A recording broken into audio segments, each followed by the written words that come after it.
In the main interface of BBrowserX, to the right-hand side of the scatter plot, you have the metadata panel that allows you to toggle between different metadata fields for various analyses.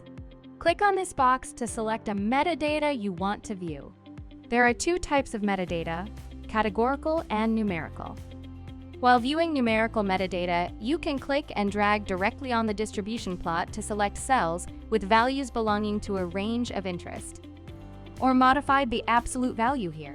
When selecting the categorical metadata field, besides clicking to select an individual group, you can hold Control or Command and select multiple groups.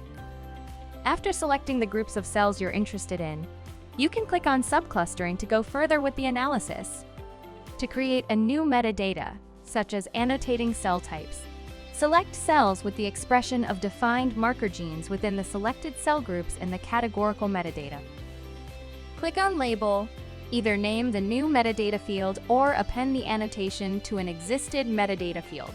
Put the label or annotation of the cells here, and click on Add. A new metadata field is created with the first annotation of T cells. Click on Edit to open more option to customize the metadata. In this section, you can create new metadata by combining existing metadata field, or import newly created metadata from outside the BBrowserX platform.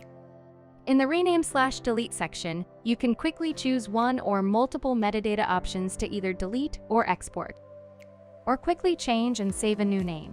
Finally, the Color Palette section allows you to switch between different palettes for categorical metadata, numerical metadata, and expression values. Click on this button to export all the metadata field in the dataset.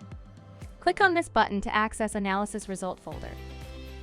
Moreover, results from different analysis are saved here for a quick access. Click on plus icon to create a new group metadata fields. Rename or delete the group of metadata, or select a metadata field and change the name. You can also change metadata type and group. Click here to remove an annotation label. To rearrange the order, simply drag this icon. We hope you find this video helpful. For more information, please contact us via support@bioturing.com.